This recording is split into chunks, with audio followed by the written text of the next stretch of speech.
Existe amizade entre homens e mulheres? Parte 2. Naruhodo. Bem-vindo ao Naruhodo, podcast para quem tem fome de aprender. Eu sou Ken Fujioka. Eu sou Altair de Souza. E hoje é dia de quê? Fúteis e úteis. Insider.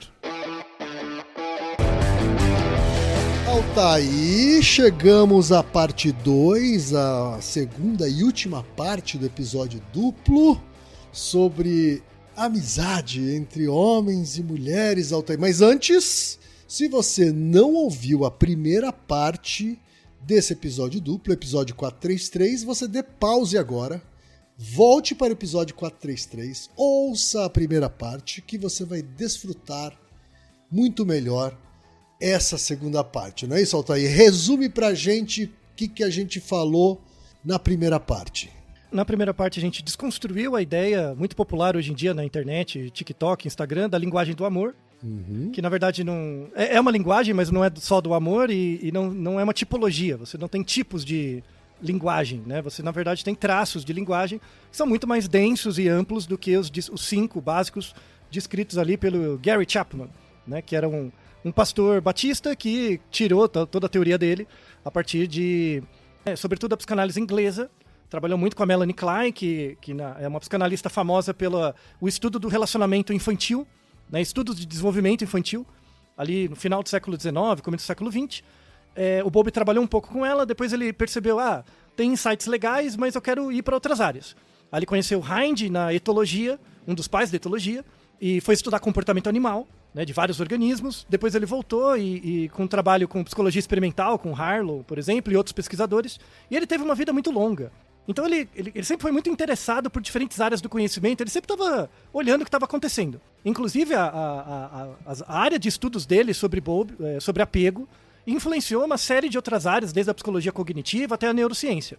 Então, para mim, uma das teorias mais sólidas da psicologia é porque ele não tem igreja, ele faz parte de todas as áreas.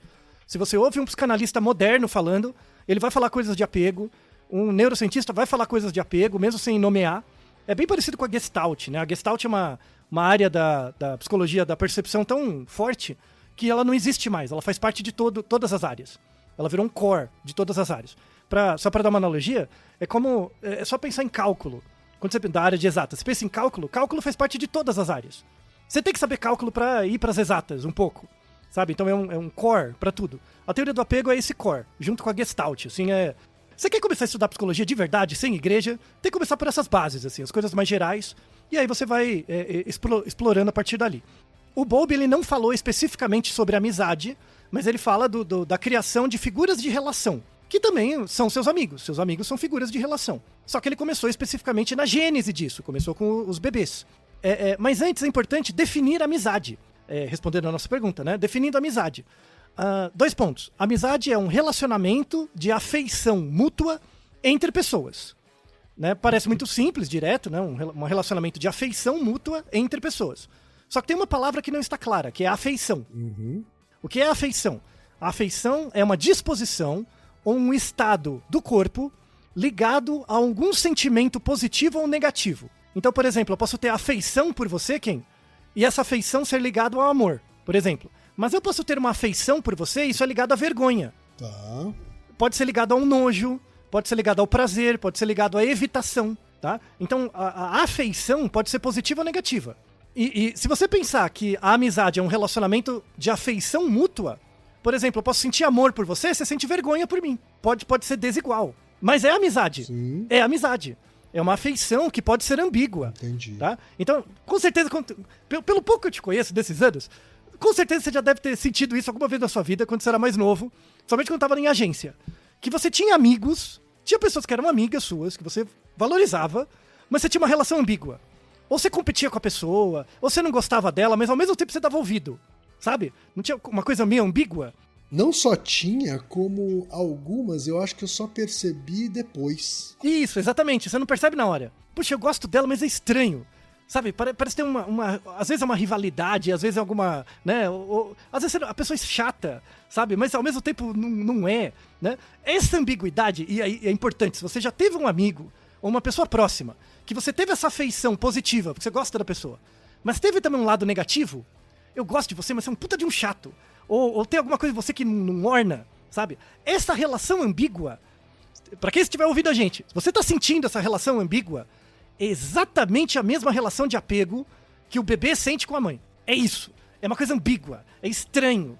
Né? Que o filho sente com o pai e a mãe. É isso. Né? No começo ele não sabe. Esse é o negócio. É a mesma coisa. Você começa a ter amizade com a pessoa, papapá. Você não percebe. Você acha a pessoa legal. Mas de repente surgem ruídos. Coisas estranhas dessa afeição. Às vezes você sente vergonha, porque a pessoa faz uma coisa de um jeito que te dá vergonha alheia. Ou ela faz alguma coisa de um jeito que te dá nojo. Sabe? Pode ser forte o negócio, mas é ambivalente, sabe? Só pra mostrar, porque a gente já não é bebê há muito tempo. E a gente não sabia nem que era bebê quando era bebê, a gente não sabia que a gente era a gente. Então, só pra dar uma sensação, né, de mais ou menos como é.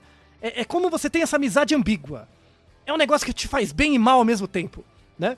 Que a Melanie Klein descreve muito bem, que a ideia descreve mal, porque ela usa o nome mal, né? Que ela usa a ideia de seio bom e seio mal. Não importa o seio, mas essa ambiguidade. Essa ambiguidade. A mesma coisa que te alimenta, te ataca, sabe? Mas não é intencional. Você pode sentir como um ataque, mas não é, sabe? É essa coisa, entende? Então, essa sensação de ambiguidade, de estranheza, aquilo que a Melanie Klein começou a descrever, e o Bowlby descreveu muito melhor, né? Na teoria de apego. E é por isso que orna muito com a questão da amizade. Então, os adultos desenvolvem amizades que muitas vezes é pura afeição positiva. Você gosta da pessoa, você admira a pessoa, você acha a pessoa legal. Só que ao mesmo tempo, tem pessoas que são assim, que é uma amizade mais simples. Gosto de você, se você precisar de mim, tô aqui, sabe? É mais fácil, né? Mas tem aquelas amizades ambíguas. Que você gosta da pessoa, mas ela faz coisas que você detesta. Mas você gosta mesmo assim. Quando você pensa pai e mãe, é mais fácil. Porque pai e mãe, né? Tem o Naruhodo sobre instinto materno, que não é nem instinto nem materno, né? Mas tem isso também, né? Que ser pai e mãe de criança é ambíguo também, né? Porque a criança dá vontade de jogar a criança pela parede, bater com a cabeça dela no chapisco? Claro que dá. É óbvio que dá. Se você nega isso, é burro. Se você nega isso, você é pai de pet. Porque o pet não tem nem direito de te deixar puto, sabe? É verdade. Então, não, tá? Então, ou você é pai de planta, né? Aquelas pessoas que gostam de matar as outras, pra cada pessoa que quer matar, compra uma samambaia, né? A casa da pessoa é um herbário, sabe? Saco, né? E deve morar na Vila Madalena também, desgraça. Mas enfim. No chão de taco. No chão de taco. Não, aí é mais Santa Cecília, mas é um blend dessas coisas, né? Mas enfim. Então, eu quero trazer no começo do episódio essa sensação estranha, sabe? Essa ambiguidade é a ideia do apego, que o Bowlby começou a estudar, né? E aí, assim, as teorias modernas... Vou começar com o clássico, né? As teorias modernas de apego, que inclui o clássico do Bowlby, fala assim, tem 3 princípios. O vínculo é uma necessidade intrínseca. Então, se você não tem vínculo, não desenvolve vínculo com alguém, você morre, enquanto bebê, tá? Desde o bebê. Porque o bebê tem que ser alimentado. Se ele não tem vínculo, morreu, tá? Então, o vínculo é tão importante quanto comer, respirar, tudo, tá? A necessidade de afeto, de apego. Beleza. O apego tem uma importância para a regulação da emoção, das suas emoções e do medo. Então, você desenvolve um vínculo com alguém, um vínculo de apego com alguém, isso te ajuda a regular suas emoções. Eu tô triste, eu tenho contato. Né? Eu tô, sei lá, muito agitado, me acalmam. Sabe? Tem essa autorregulação do ambiente, né? Que é o abraço, que é o contato. Pensa o bebê primeiro, para ficar fácil. É o abraço, é o contato, a fome, da comida, né? Isso desenvolve uma regulação da emoção e uma regulação do medo também. Então, o bebezinho bem cuidado, ele começa a explorar.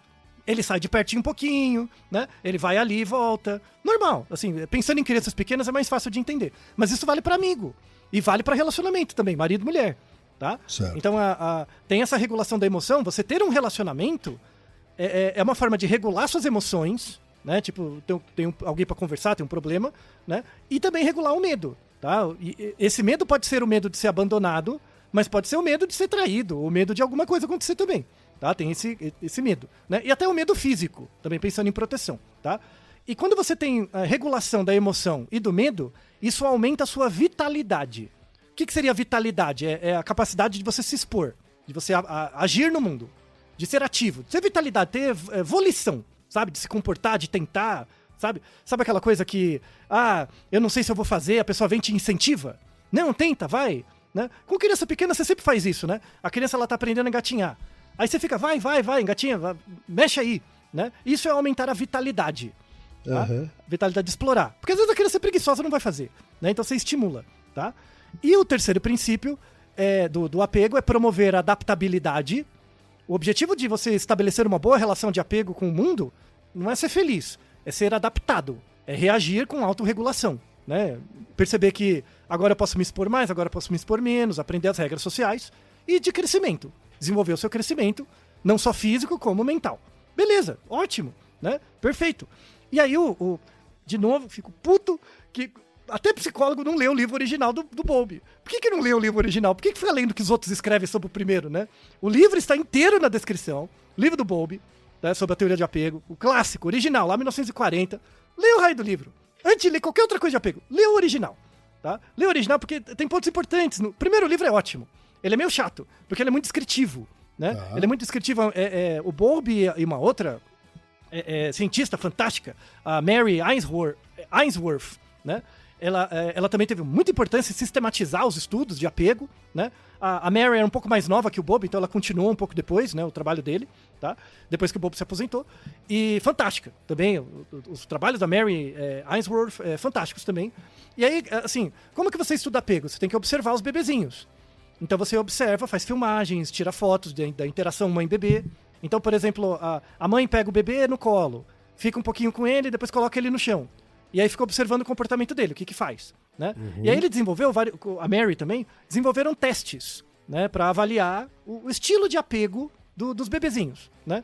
Um teste é chamado teste da figura estranha. O teste da figura estranha é assim, tem uma sala que tem a mãe e o bebê, né? Tá lá na sala.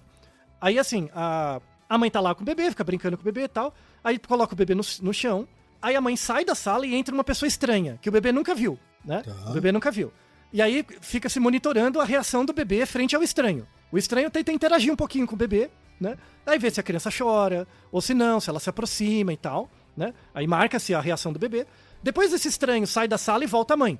E aí eles veem a reação do bebê com a mãe de volta, certo, né? E aí tem bebês, por exemplo, que quando chega o estranho, o bebê interage, aí volta a mãe, interage de novo, tudo bem. Tá bom. Tem bebês que quando só o fato de entrar a pessoa estranha, o bebê chora. Mesmo com a mãe lá dentro, né? Não, a mãe saiu. Ah, tá. Depois que a mãe saiu, tá. Depois que a mãe saiu. Aí a pessoa entra, o bebê chora, aí a mãe volta, o bebê tem que ser acolhido, né? Tem situações em que a mãe sai, a pessoa estranha chega, o bebê chora. Quando a mãe volta, o bebê não quer ser acolhido, ele meio que briga, né? E é coisa de bebês pequenos, 1 ano, tá? 1 ano e pouquinho, tá? E aí a ideia é estudar isso, parece que tem padrões, né? Parece que tem padrões. E aí, assim, tem uma causa material, tem uma causa genética, formal, material.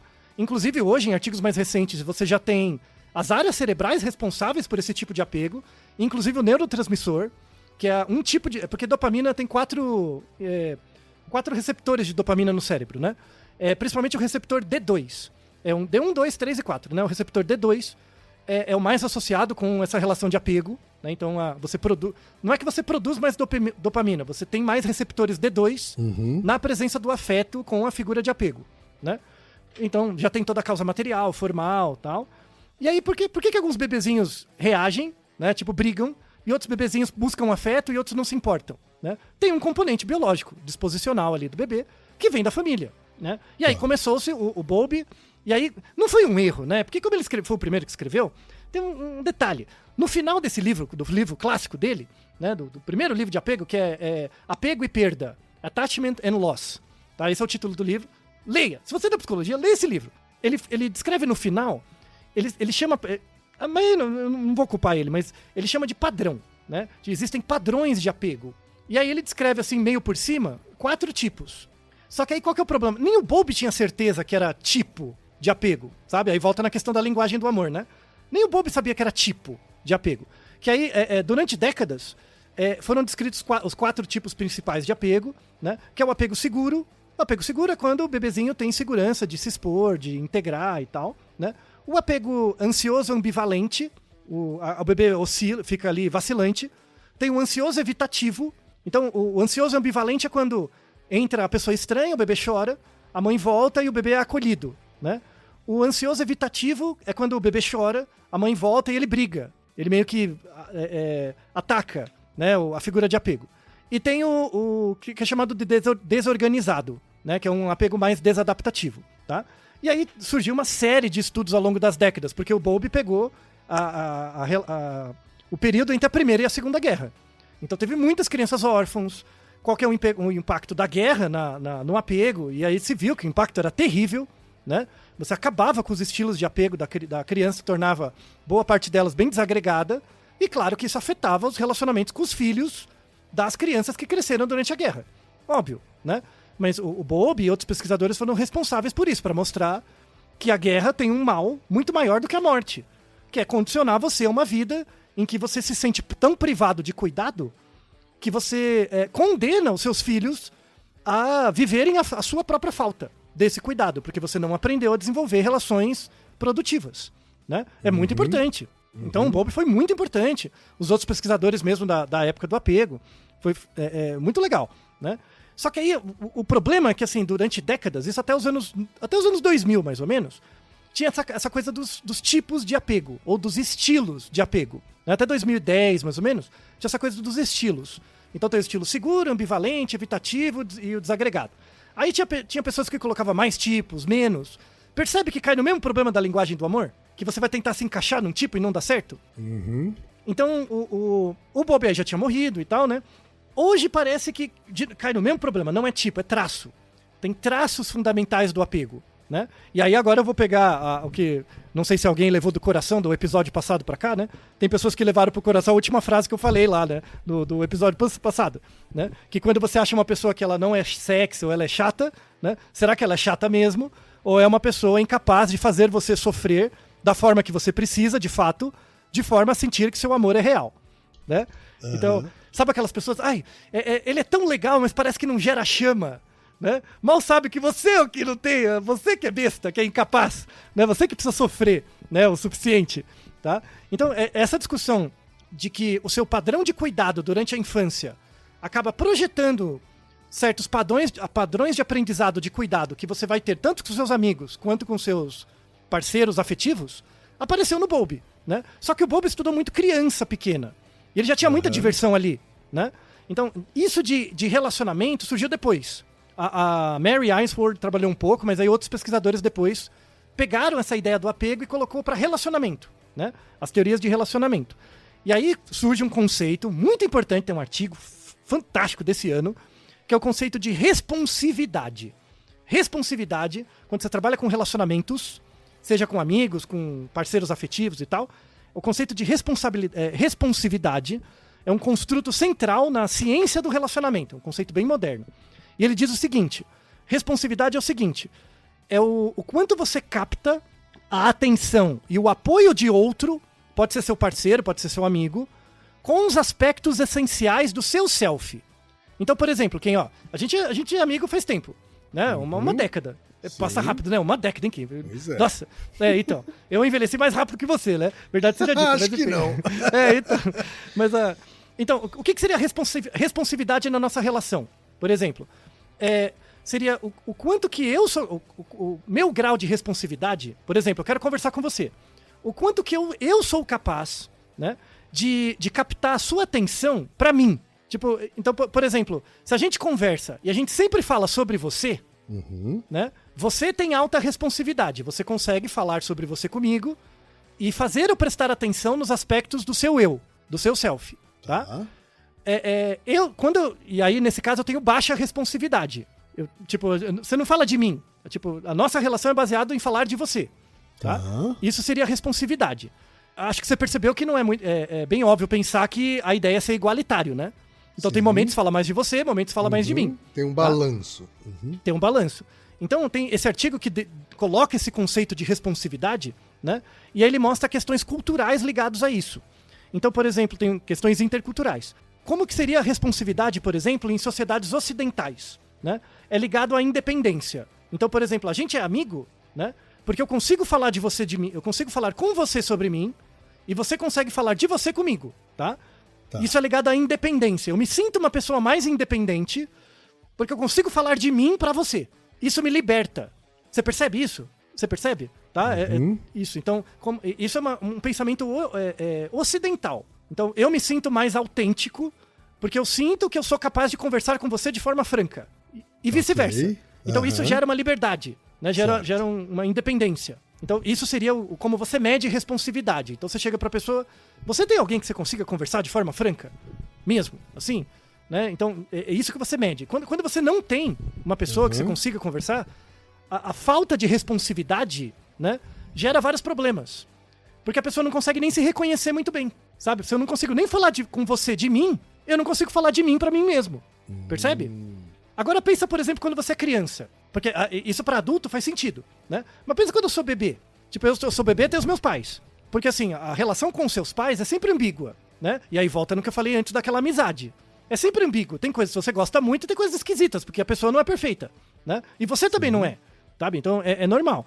Então o amor com os pais, com as figuras de apego, ela não é feita apenas de generosidade. Tem coisas ruins, né? Então, por exemplo, pode ter... E aí pensa você pequeno, né? Seus pais podem passar por penúrias financeiras, né? Você pode achar ruim disso, mas você não, né? Eles não têm controle. Pode ser uma coisa do contexto, né? Pode ser que eles sejam separados, por exemplo. Aí tem a ver com eles, não tem a ver com você. Pode ser que os pais tenham algumas fragilidades que você percebe. E essa fragilidade que o pai ou a mãe tem, você percebe como uma falta. Eu não tive isso porque meu pai e minha mãe não foi capaz de dar. Certo. Né? É uma falta de responsividade. Entende? Eu esperava que meu pai e minha mãe fossem capazes de me ouvir, né? Nesse sentido. Mas eles não tiveram responsividade comigo. Já era uma falta, tá? Ou um dos pais, às vezes, é muito vulnerável. Então, tem aquelas pessoas, e aí é uma coisa geracional, tem aquelas pessoas que, se você começa a falar de coisas meio bad vibes, a pessoa corta. Você já ouviu isso? Sim. Sabe? Em geral, são essas pessoas bem negacionistas, que acreditam em coisa mística, mágica. Desculpa, mas é assim, tá? Então, quando o papo começa a ficar meio difícil, a pessoa corta, sabe? Então, isso é uma falta na infância. Não teve uma situação em que as conversas difíceis pudessem ser feitas, sabe?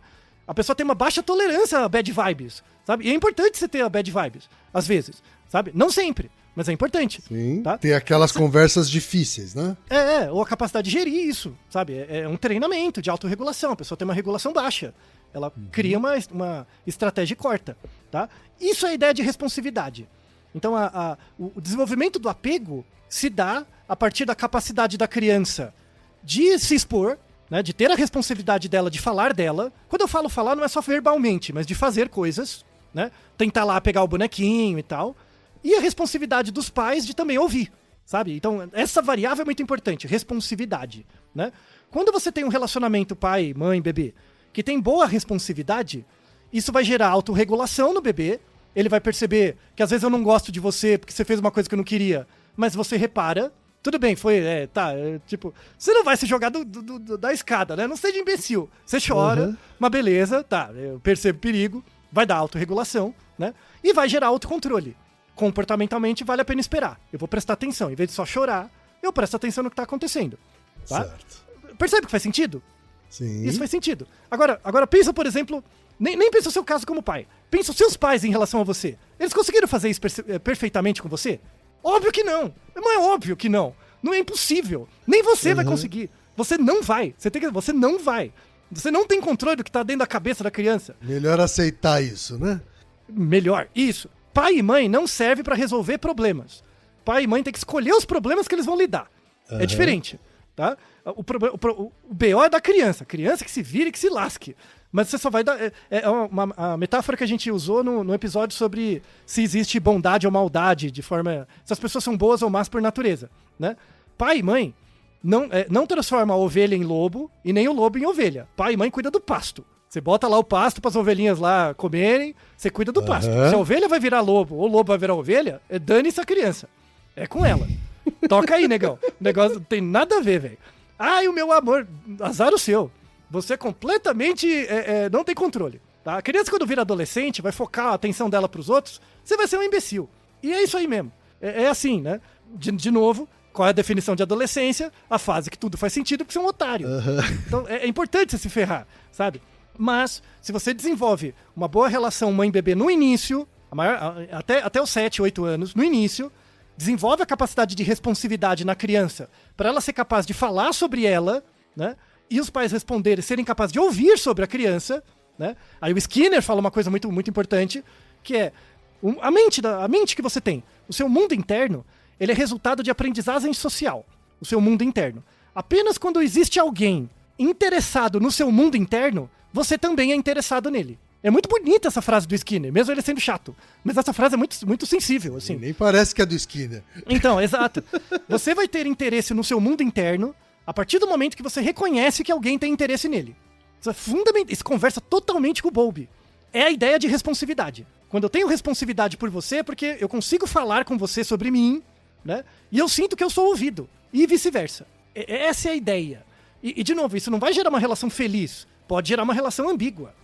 E aí volta naquela definição daquela amizade estranha. Então, como a gente comentou anteriormente, então, tipo, mesmo você pensando, seus pais não é perfeito. Tem faltas, óbvio. Porque as faltas vêm dos pais deles e dos outros. E a vida é uma falta mesmo, Joe. Sabe? Então, por isso, tem o nosso episódio duplo sobre psicologia positiva, que é uma pseudociência encardida dentro da universidade, que nasceu dentro, né? O mundo não serve pra você ser feliz. Ele serve pra você saber escolher as suas guerras, os seus problemas. Que problema que você vai lidar, tá? Então, a ideia da falta, né? Essas fragilidades dos seus pais e tal, agora eu consigo voltar naquela coisa. A pessoa que você escolhe se envolver afetivamente, né? Ela não necessariamente ela é chata, mas ela é incapaz de gerar em você o sofrimento necessário que seus pais geraram em você, né? Por quê? Porque você não vai ressignificar a relação com seus pais. Mas nesse relacionamento você pode ressignificar de alguma forma, entende? Só que assim, a nossa sociedade ocidental coloca a relação amorosa como a principal, né? Como a principal. Então, esse espaço de ressignificar essas relações que você, desadaptativas ou essas faltas que você teve com os pais, vai acabar afetando o casamento, relação afetiva. Mas poderia ter amizades assim também, as amizades complementam isso. Sim, e aí, assim, vai ter episódio sobre isso, mas eu já vou dar um spoiler aqui. Uma galera mandou pergunta sobre não monogamia, tá? Já vou ser curto e grosso. Não monogamia não é solução pra nada. Nada. A questão é reframear o problema. Então, assim, não monogamia não é uma alternativa à monogamia, não é solução. É qual problema você quer aceitar. Relacionar-se é admitir um problema, não é uma solução. Que problema você lida melhor? Um problema de ter uma pessoa e aí lidar com a falta dela, ou ter várias pessoas e não lidar com a exclusividade? É a bronca que você quer, não é solução. É que problema você tanca melhor. Sim. Qual é o seu nível de tolerância, né? Isso. E pra descobrir isso, você tem que descobrir o que é responsividade. E observar os padrões de relacionamento que você teve quando era criança. Só que, de novo, isso transcende a psicanálise, que a psicanálise começou com uma boa descrição disso, veio na Melanie Klein. Muito melhor que o Freud, verdade seja dita. A Melanie Klein mandava muito melhor. O Bion também, nossa, ali em inglesa dava um pau também. Era importante. A psicanálise tem isso, mas hoje não tá só na psicanálise. Dá pra descrever usando antropologia, outras áreas também, tá? Principalmente o desenvolvimento da linha do apego. Então, a ideia agora, né? Para depois fechar e finalmente responder a questão, né?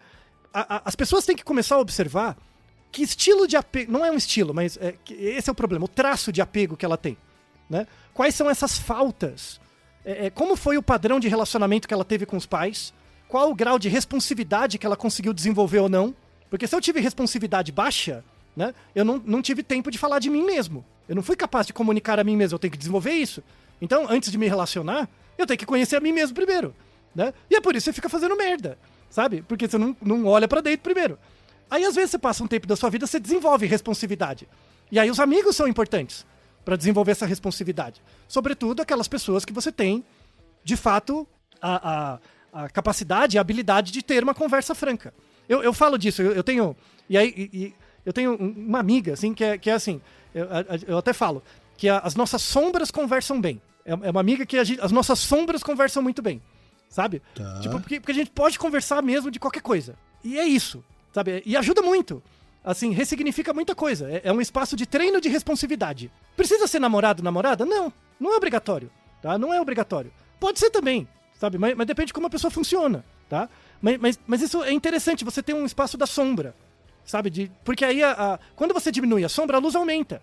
Você mostra mais, e volta exatamente na criança. Quando a criança tem responsividade de se sentir acolhida, ela vai mais longe. Ela sai mais de perto dos pais, vai mais longe, certo, explora mais. Sim, é isso. Sim. É exatamente a mesma coisa. E é engraçado, né? Porque existe um senso comum equivocado de que quando você acolhe mais, você está mimando a criança. E os estudos mais recentes estão apontando que, na verdade, quando você acolhe mais, você vai gerar adultos mais autônomos. Isso. Você tem que pensar o que é acolhimento. Porque às vezes acolhimento é privação de perrengue. E não é. Tipo, tenta lá. Deu ruim, volta. Mas tenta.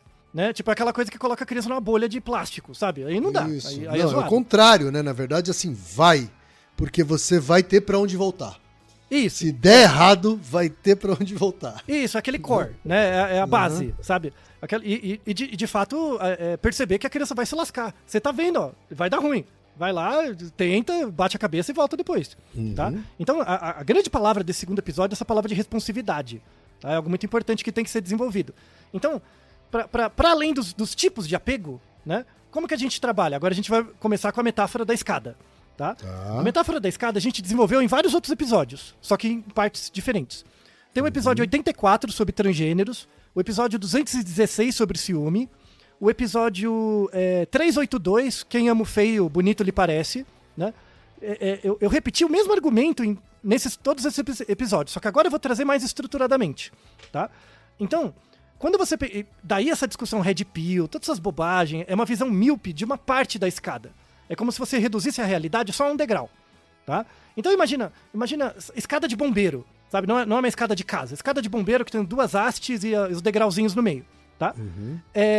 O que são os degraus, né? Os degraus são os níveis de seleção. Então, por exemplo, você tem o sexo biológico. O sexo biológico é um degrau, tá? Mais ligado à causa material, tá? Sexo biológico. Um degrau acima é a identidade de gênero. Você pode ter um sexo e uma identidade de gênero diferente, ou convergente, não tem problema, é um outro degrau. Tá? Você tem a orientação sexual, que diz respeito com o histórico de desenvolvimento de figuras de afeto. É um outro degrau, orientação sexual. Aí você vai ter a estratégia sexual. A estratégia sexual é como você faz o approach. Então, por exemplo, eu posso ser... Porque isso é totalmente socialmente construído. Eu posso ser uma pessoa heterossexual, então eu gosto de pessoas do sexo oposto, mas a minha estratégia sexual não é masculina. Não é esperado, tipo... Sendo bem estereotipado, não é esperado que os caras vão na balada e fiquem enchendo o saco das meninas? Isso é estratégia sexual comum. É hétero-masculina. Eu não gosto, por exemplo. Eu não gosto de encher o saco dos outros. Então eu não vou ficar chegando nas meninas. É uma outra estratégia. Então é um outro degrau. E aí tem um último degrau que é a idade. Você muda todos esses padrões ao longo da sua idade, tá? Com exceção do sexo biológico, né? Mas todos os outros degraus, a identidade de gênero, a orientação, a estratégia, né? As percepções disso podem mudar, tá? Então imagina, vários degraus, o último é a idade, lá em cima. E a escada não tem que ter dois eixos que liga os degraus. Esses dois eixos, de um lado você vai ter o cuidado e do outro você vai ter a violência, tá? Então, imagina uma escada, você tem lá os degraus, você tem 5 degraus, certo? Aí você vai subindo, né? Uma pessoa pode usar isso pra subir ou descer. Mas quando você fala, por exemplo, de sexo biológico tem uma dimensão ligada ao cuidado e uma dimensão ligada à violência. Quando você pensa em identidade de gênero, tem uma identidade ligada mais ao cuidado do que à violência. Então você pode oscilar ali dentro. É como se fosse um... Não é dimmer. Não, é um equalizador ali, né? Isso. Mas aquela barrinha reta. Né? Tá. É uma mesa de som com a balinha... Isso. Tá? É isso, uma mesa de som e vários canais, né? Isso, só que são ligados por duas hastes, né? Essa escada. Então, se você pensar, uma pessoa não tem infinitas combinações. Não é finito. É finito, é que são muitos. Muito mais do que os nomes que as pessoas criam por aí, tá? Mas é finito, tá bom? Infinito só existe na matemática, né? Então você tem esse equalizador e alguns desses equalizadores são mais duros. Eles quase não mexem, outros mexem mais. Certo. Né? Mas ao longo da sua idade, a idade é mais flexível, a idade tá sempre mexendo. Conforme a idade mexe, os outros mexem também, podem mexer um pouco, sabe? Essa é a ideia dos traços de apego. Os traços de apego são isso. É uma vinculação da sua idade, do seu sexo biológico, da sua identidade de gênero, sua orientação sexual, sua estratégia sexual e sua idade. Tudo junto, tá? Isso vai dar um carimbo, vai dar uma marca, né? E essa marca vai mudando ao longo da sua vida. E boa parte da determinação disso é dado também pelas suas relações com seus pais. Então, por exemplo, se eu nasci numa comunidade Amish, sabe, muito católica, muito rígida e tal, quando eu olho a identidade de gênero, é como se aquele dimmer é travado. Ele não vai correr muito. Não tem como correr muito, porque eu tô numa comunidade que tem nomes muito rígidos. Não quer dizer que não possa correr, mas não vai correr. Percebe? Sim, não é natural, né? Você tem que fazer um esforço muito grande, você nem ocorre. Você não vai ter responsividade pra isso. Então, se eu vivo numa sociedade muito, tipo, uma sharia mesmo, sabe? Muito rígido, tal. Eu não vou ter responsividade, por exemplo, sobre identidade de gênero. Eu não tenho, porque é rígido, o ambiente é rígido, então eu não sou capaz nem de falar sobre isso e ter a resposta. O meu mundo interno não vai conter isso. Certo. Percebe como é interessante, é complexo, mas da hora, né? Então você tem que pensar assim, que essa escada, você não sobe e desce a escada, é como se fosse a mesa de som mesmo, você vai regulando isso. E quanto mais capacidade de regulação, né? Você não vai ser mais feliz, mais você sofre, porque mais você vai precisar elaborar. O tempo inteiro você vai elaborando, mais responsividade é necessária. Logo, mais pessoas diferentes você precisa, pessoas que sejam interessadas pelo seu mundo interno, percebe? Então, por exemplo, imagina que você é uma pessoa com uma riqueza de apego grande. Você é uma pessoa que pensa muito sobre você mesmo, lê muito, enfim, né? Aí a escolaridade ajuda muito nisso, né? E se entra a escolaridade, entra a renda. Também tem um aspecto de renda. Então, se você tem uma renda muito baixa, você não vai ficar pensando essa caixa de som aí, essa mesa de som não vai ser muito ampla. Vai ser meio travada, porque você não tem tempo de pensar, você precisa comer, tá? Então é óbvio. Então você pode pensar, por exemplo, eu pessoalmente acho, eu tenho muita preguiça de toda essa discussão de gênero, por exemplo, porque ela é desconectada da questão etária, da questão social e econômica. Exato. Porque tem pessoas que não... É uma coisa...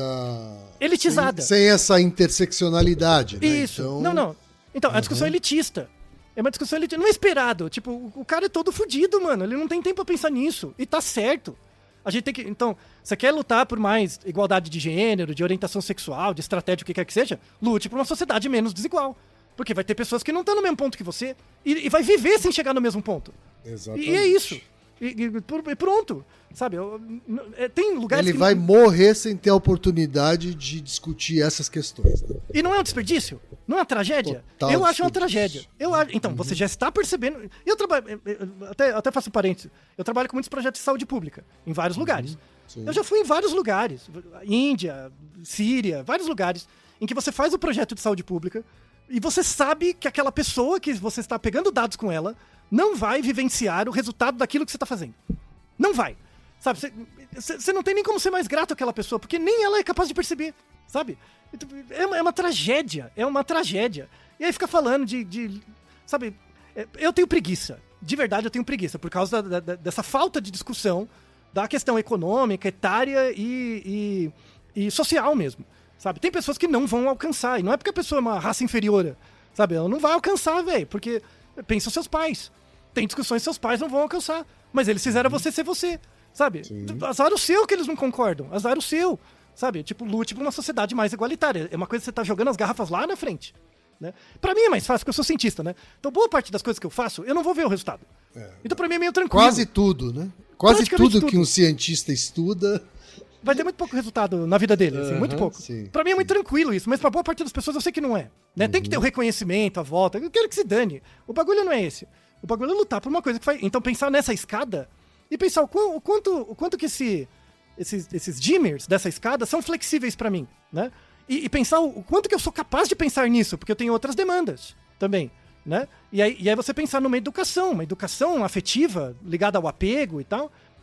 Se eu sou uma pessoa que tenho capacidade de estudar muito, tive muito acesso, e eu consigo ter um bom dimmer de percepção do meu sexo biológico, identidade de gênero, orientação sexual, estratégia sexual e idade, né? Que nós dois somos privilegiados, verdade seja dita, né? E primeiro por causa de um e o outro mesmo, né? Tipo, eu mudei muito por sua causa, por conta desse espaço. Então, muitas coisas dos meus dimmers foram mudando ao longo desses anos. Então, querendo ou não, assim, apesar das pessoas que nos ouvem, eu sou muito, muito seguro em dizer que, pra você e pra mim, quem mais aprendeu foi a gente e o Reginaldo. Porque o Reginaldo ouviu todos os episódios também, sabe? Verdade. Então esse é o espaço, né? Fantástico, assim, de elaboração, de estudo e tal. Pô, e agradeço as perguntas dos ouvintes. As pessoas acham que a gente está ensinando alguma coisa, mas a gente só está aprendendo a cada episódio. Exato, a gente está estudando coletivamente. Isso, né? Então, eu tenho uma percepção, acho, melhor, assim, desses dimmers, né? Da minha mesa de som, né? Então, essa percepção seria o meu estilo de apego, mas não é um estilo, é um traço de apego. E a percepção dessa escada me gera as faltas. O que me falta? E por que eu me relaciono afetivamente ou por amizade do jeito que eu me relaciono? É por causa dessa mesa, né? E eu percebo isso, o que eu posso mudar? Sabe? E aí você precisa do outro para ter a responsividade. Por isso você precisa dos seus amigos. E para falar, por exemplo, de identidade de gênero ou de sexo, você tem que ter amigo mulher. se você é homem. E vice-versa. É E indispensável. tem que ter amigo de outras raças. E tem que de ter tudo, amigo de outras etnias, de outros outras gêneros, gerações também, né? Sim, exatamente. Aí você vai conseguir refinar, ter o controle fino. Porque você vai ter espaço de responsividade pra discutir sobre você em relação a isso. Percebe? E voltamos no Skinner de novo. E isso é louco, né, Altair? Porque tem que ter uma intencionalidade nisso, né? Porque você tende a se juntar com iguais, né? Claro, tem que ter o papo cueca. Que aí é a parte fácil. Por isso que não vai ser feliz. Desgraça de modernidade, que a gente tem que abrir mão da porra da felicidade, sabe? Não, a felicidade é resultado. Não, todo dia é meio sofrido. Todo dia é uma bosta, sabe? Você acha que eu não sofro pra fazer o episódio? Claro que eu sofro, eu acho um saco, mas eu faço como se gostasse. Mas é um saco, dá muito trabalho, né? Mas aí, o resultado final, depois que passa, é legal. Mas o processo é uma desgraça. É igual fazer exercício. Eu faço como se eu gostasse, mas eu detesto. Mas tem que ser feito. A gente já falou isso em vários outros episódios. Agora eu tenho que falar dos lados da escada, né? Que é a relação entre cuidado e violência, né? Normalmente, assim, figuras de gênero, as entidades, os dispositivos de gênero padrão, os homens têm a primazia da violência, as mulheres têm a primazia do cuidado. É basicamente isso, né? Isso é uma construção de gênero, tem um papel evolutivo, claro, né? Você pensa na gestação, né? O episódio Gestação 84... e a caça, né? Isso. Começa com as divisões básicas do trabalho. Nem é tanto a caça, mas começa na gestação. Isso, Você tem divisão do trabalho, né? Vamos dizer Isso. assim, né? Você tem pessoas que gerem... Já que o homem não sabe fazer o que a mulher sabe fazer, então resta ele fazer as outras coisas. Por exemplo. Aí o episódio 84 trata muito disso, né? Inclusive da parte evolutiva e tal, né? Porque existem pessoas transgêneras, é um episódio que pessoalmente eu gostei, assim. Então nasce essa não é uma dicotomia, mas nasce esse eixo entre violência e cuidado, né? Então, não quer dizer que as mulheres não são violentas e os homens não são cuidadosos. Sim, claro. Mas são aprendizados diferentes, são estratégias de apego, estruturas de apego diferentes, né? E é por isso que, por exemplo, na nossa sociedade moderna, o homem mata a mulher, ele usa a violência, porque a mulher tira o cuidado. Então é um ciclo mesmo, né? E você tem que fazer uma educação dos dois lados. Tem que ter uma educação dos meninos e das meninas dos dois lados, né? Seja de desenvolver na mulher a violência, e a gente vai ter um naruhodo sobre o que é violência. As pessoas confundem muito violência com bater, tá? Sim. Tem que separar a violência de agressividade. A violência é constituinte da sociedade. A gente necessita da violência. Necessita. A questão é, se você sabe... Eu falo isso, por exemplo, por causa do judô, né? Se você sabe brigar, se você sabe brigar de verdade, você vai evitar as brigas. Porque se você for brigar, você vai quebrar o outro. E você sabe, né? Então, percebe? E então, o outro vai evitar brigar com você também. Às vezes não. Às vezes não porque ele não sabe. Ou às vezes ele não mas sabe se ele nem... souber, né? Se ele souber... Não, ou às vezes a pessoa não sabe nem... O pior não é isso. O pior é a pessoa que não sabe que é forte e é. Porque ela passa do ponto. Certo. Entende? Então, não tem controle sobre sua força. Exatamente. Né? Então, a gestão da violência é muito importante.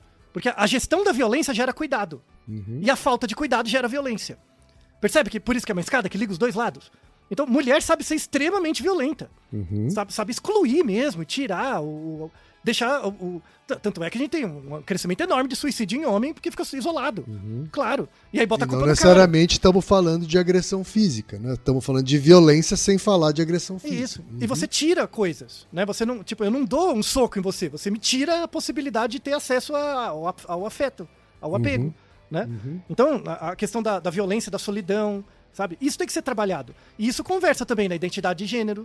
Quando você pensa em identidades, tem identidades que são mais cuidadosas e mais violentas.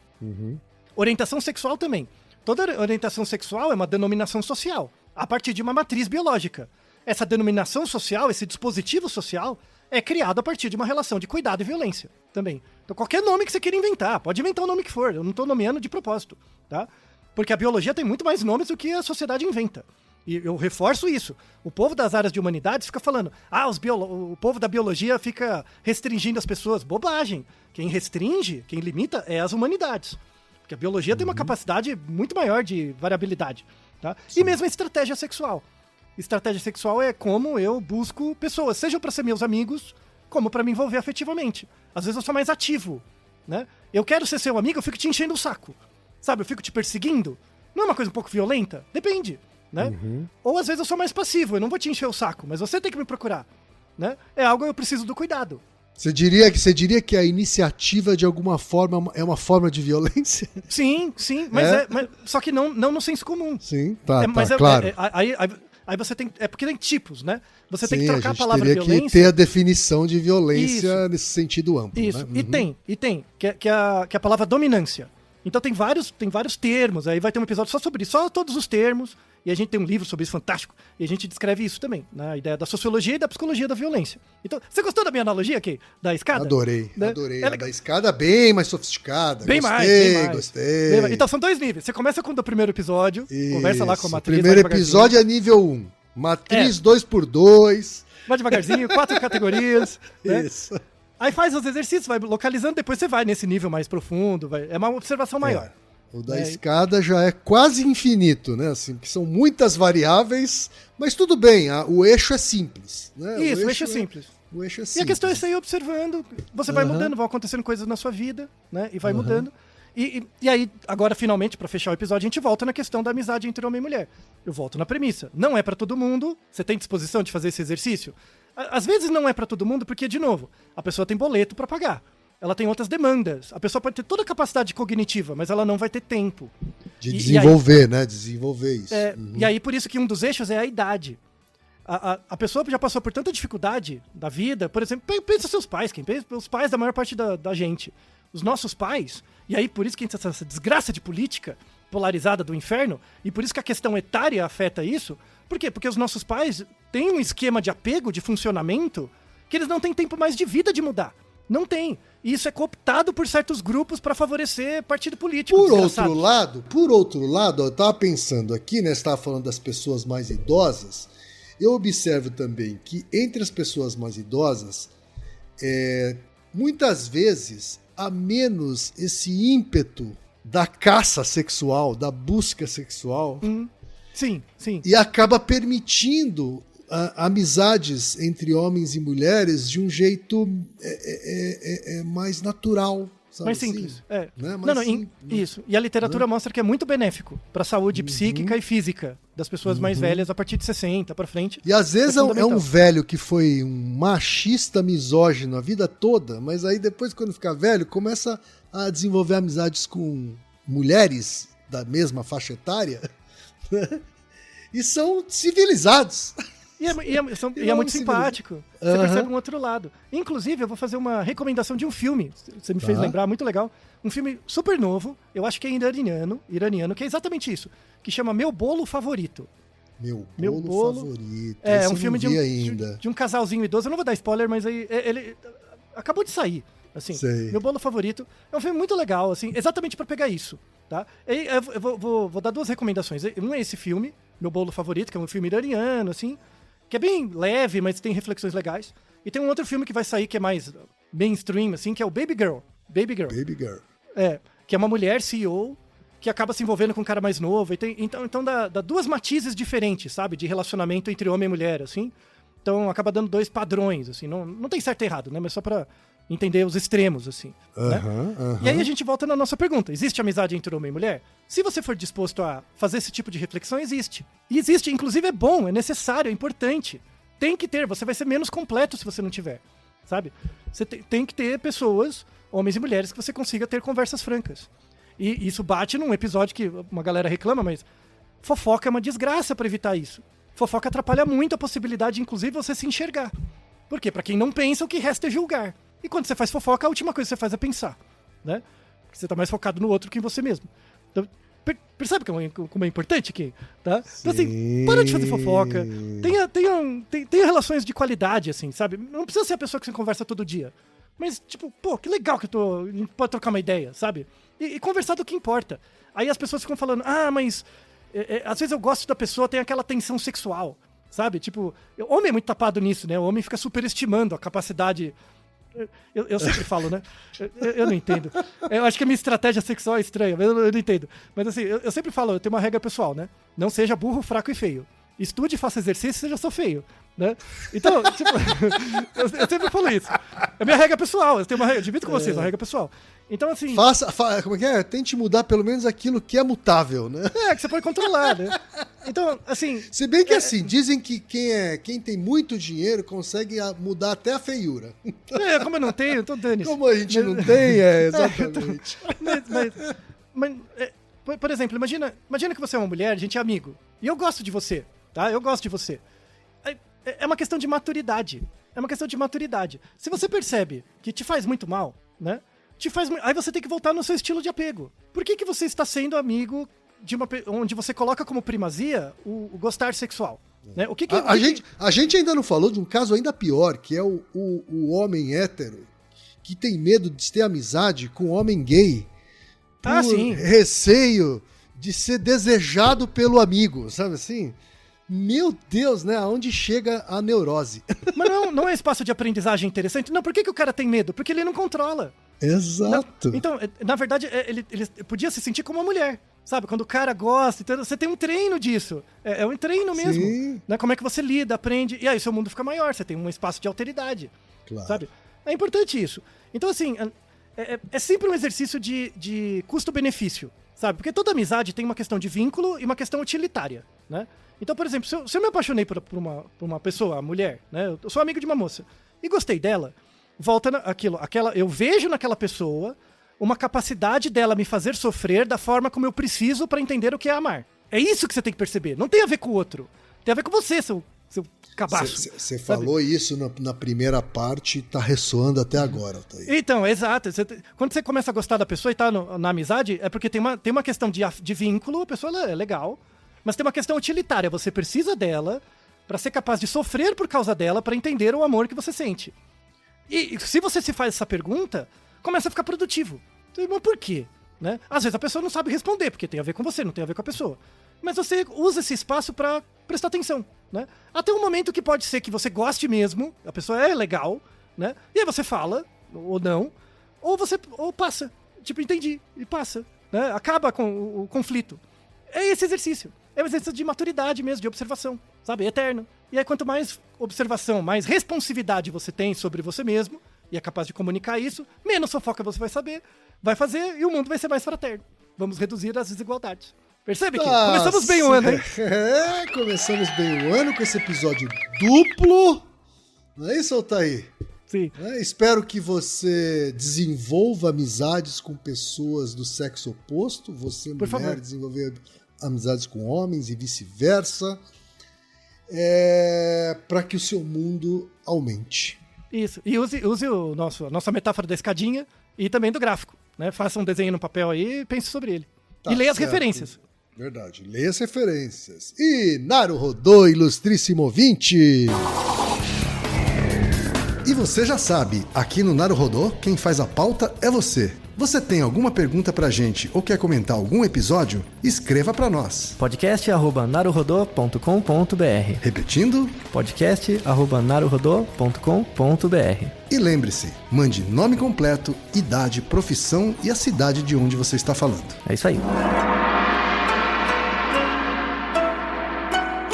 Naruhodo. Esse podcast é apresentado por b9.com.br.